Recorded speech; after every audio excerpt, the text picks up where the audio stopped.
তাই যারা শুনছেন আজ প্রশাসনের লোক, যারা শুনছেন আজকে কলেজ কর্তৃপক্ষ, যারা কলেজের রয়েছেন গভর্নিং বডির মেম্বার এবং স্বঘোষিত ছাত্র নেতা, আপনাদেরকে হুঁশিয়ারি জানানো হচ্ছে, আপনারা শীঘ্রই আপনাদের বিবৃতি দেবেন, আপনারা ক্ষমা চাইবেন, প্রেস মিট ডাকবেন এবং যে ক্ষতি করেছেন, যে সম্মানহানি করেছেন আমাদের শ্রদ্ধেয় অধ্যাপক পার্সাল কিস্কুর, তার পুনর্মূল্যায়ন করবেন।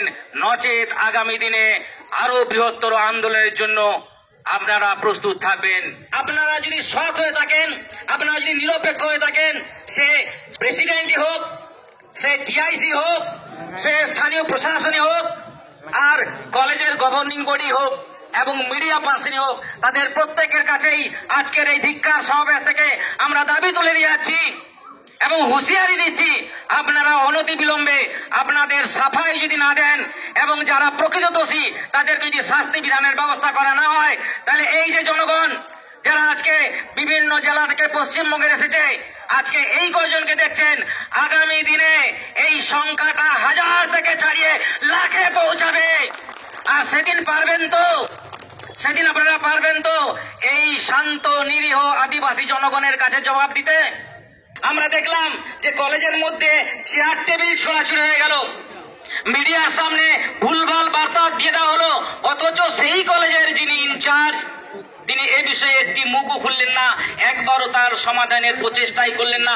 যে ছাত্রটি দোষী, যে অধৈর্যপূর্ণ আচরণ করেছে, তার বিরুদ্ধে কোনো পদক্ষেপ নেওয়া হলো না, দায়ী তিনিও সমানভাবে।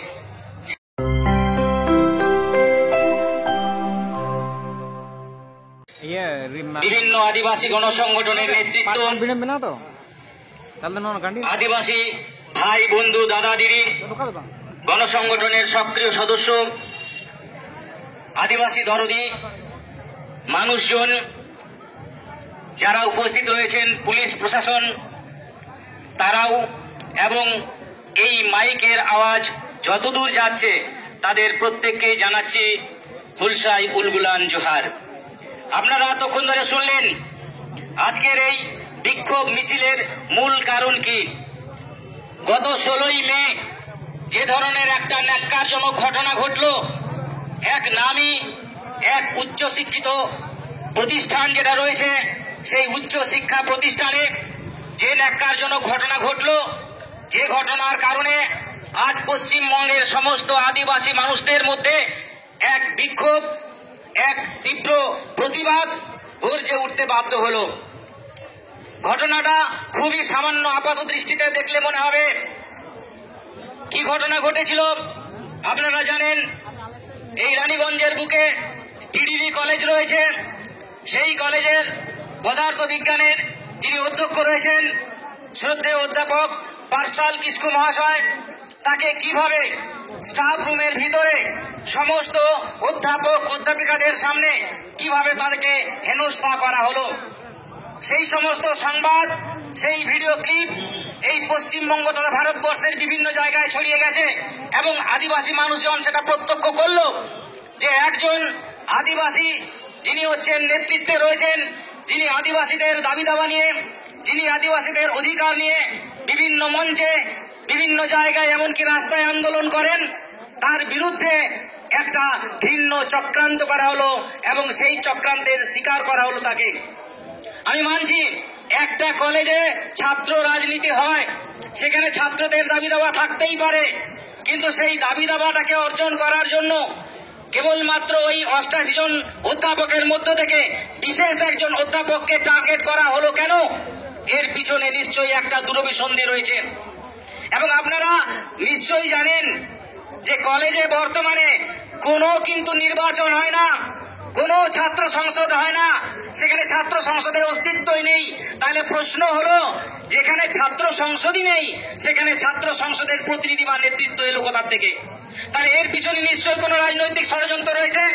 তাহলে এই যে একটা রাজনৈতিক ষড়যন্ত্র, এই রাজনৈতিক ষড়যন্ত্র আমাদেরকে বুঝতে হবে যে রাজনৈতিক ষড়যন্ত্রের শিকার হয়েছেন আমাদের শ্রদ্ধেয় অধ্যাপক পার্সাল কিস্কু মহাশয়।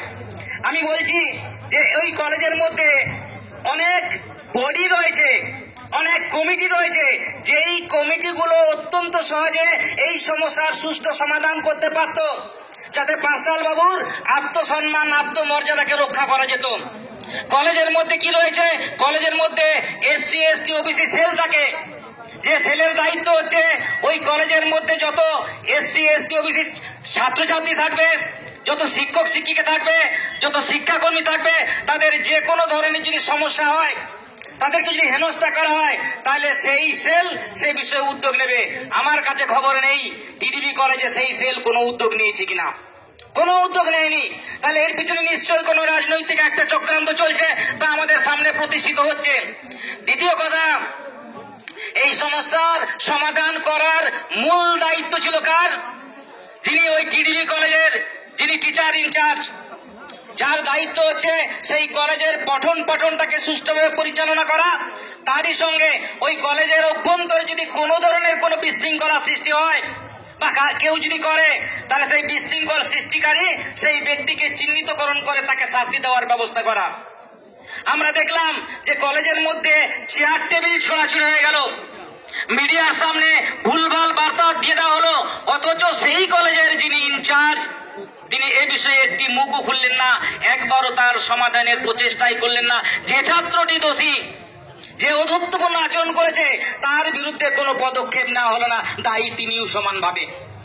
আর একটি শক্তিশালী অর্গান আছে কি, সেটা হচ্ছে গভর্নিং বডি। আমরা জানি কলেজ হচ্ছে একটা অটোনোমাস বডি, সে স্বশাসিত সংস্থা, এবং সেই সংস্থার যিনি হচ্ছেন কর্ণধার, যার হাতে সমস্ত ক্ষমতা থাকে, তিনি হচ্ছেন প্রেসিডেন্ট। প্রত্যেকটা কলেজেই একজন করে প্রেসিডেন্ট থাকেন, যার দায়িত্ব হচ্ছে পুরো কলেজটাকে সুষ্ঠুভাবে পরিচালনা করা, নিয়ন্ত্রণ করা। প্রশ্ন থাকে যে কলেজের মধ্যে এত বড় একটা ঘটনা ঘটে গেল, আপনি একজন প্রেসিডেন্ট হয়ে কি পদক্ষেপ নিলেন? কেবলমাত্র একদিন গেলেন, গিয়ে একটা আলোচনা করলেন, কিন্তু যে দোষী, যার অত্যত্বপূর্ণ আচরণ আমরা সবাই দেখলাম, তাকে আপনি কি তিরস্কার করলেন? তাকে আপনি কি শাস্তি দিলেন? আপনি কিছুই দেননি। তাহলে এই যে দায়িত্বটা, এই দায়িত্বটা ছিল প্রেসিডেন্টের, সেই দায়িত্বটা তিনি পালনে ব্যর্থ হয়েছেন। আমরা অত্যন্ত দুর্ভাগ্যভাবে আমরা দেখতে পেলাম যে যাকে বারবার বলা হয় গণতন্ত্রের চতুর্থ স্তম্ভ, অর্থাৎ মিডিয়া পার্সন যারা ছিলেন, তাতে প্রিন্ট মিডিয়ায় হোক আর সেটা ইলেকট্রনিক মিডিয়ায় হোক আর অডিও ভিডিও ভিজুয়াল যাই হোক না কেন, প্রত্যেকটা ক্ষেত্রেই আমরা কি দেখলাম, তার পরের দিনে সেটাকে বিভিন্নভাবে প্রচার করা হলো, সেটা প্রচার করা হলো মিডিয়ার মধ্য দিয়ে, সেটা প্রিন্ট মিডিয়াতেও প্রকাশ করা হয়েছে। সেখানে আমরা কি দেখলাম?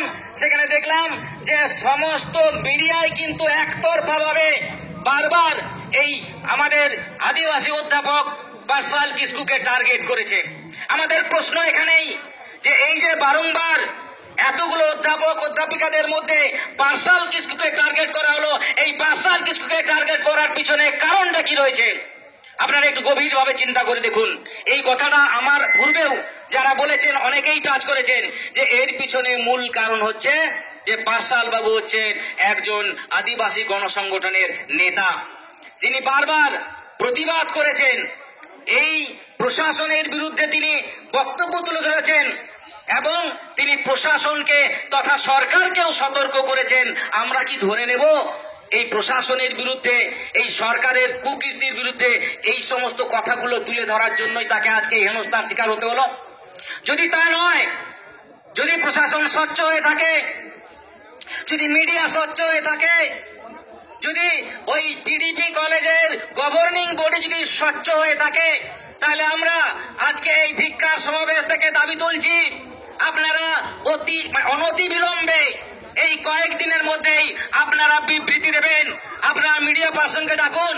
আপনারা যদি সৎ হয়ে থাকেন, আপনারা যদি নিরপেক্ষ হয়ে থাকেন, সে প্রেসিডেন্টই হোক, সে টিআইসি হোক, সে স্থানীয় প্রশাসনে হোক, আর কলেজের গভর্নিং বডি হোক এবং মিডিয়া পার্সনই হোক, তাদের প্রত্যেকের কাছেই আজকের এই ধিক্কার সমাবেশ থেকে আমরা দাবি তুলে দিয়ে যাচ্ছি এবং হুঁশিয়ারি দিচ্ছি, আপনারা অনতি বিলম্বে আপনাদের সাফাই যদি না দেন এবং যারা প্রকৃত দোষী তাদেরকে যদি শাস্তি বিধানের ব্যবস্থা করা না হয়, তাহলে এই যে জনগণ যারা আজকে বিভিন্ন জেলা থেকে পশ্চিমবঙ্গে এসেছে, আজকে এই কয়জনকে দেখছেন, আগামী দিনে এই সংখ্যাটা হাজার থেকে ছাড়িয়ে লাখে পৌঁছাবে।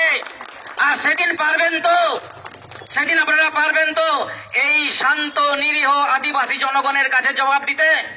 তাই যারা শুনছেন আজ প্রশাসনের লোক, যারা শুনছেন আজকে কলেজ কর্তৃপক্ষ, যারা কলেজে রয়েছেন গভর্নিং বডির মেম্বার এবং স্বঘোষিত ছাত্র নেতা, আপনাদেরকে হুঁশিয়ারি জানানো হচ্ছে, আপনারা শীঘ্রই আপনাদের বিবৃতি দেবেন, আপনারা ক্ষমা চাইবেন, প্রেস মিট ডাকবেন এবং যে ক্ষতি করেছেন, যে সম্মানহানি করেছেন আমাদের শ্রদ্ধেয় অধ্যাপক পার্সাল কিস্কুর, তার পুনর্মূল্যায়ন করবেন। নচেত আগামী দিনে আরো বৃহত্তর আন্দোলনের জন্য আপনারা প্রস্তুত থাকবেন। এই গুটি কয়েক কথা বলে উপস্থিত আদিবাসী ভাই বন্ধু মা বাবা সবাইকে আমি হুলসায় জোহার জানিয়ে আমার বক্তব্য শেষ করছি। জয় জোহার।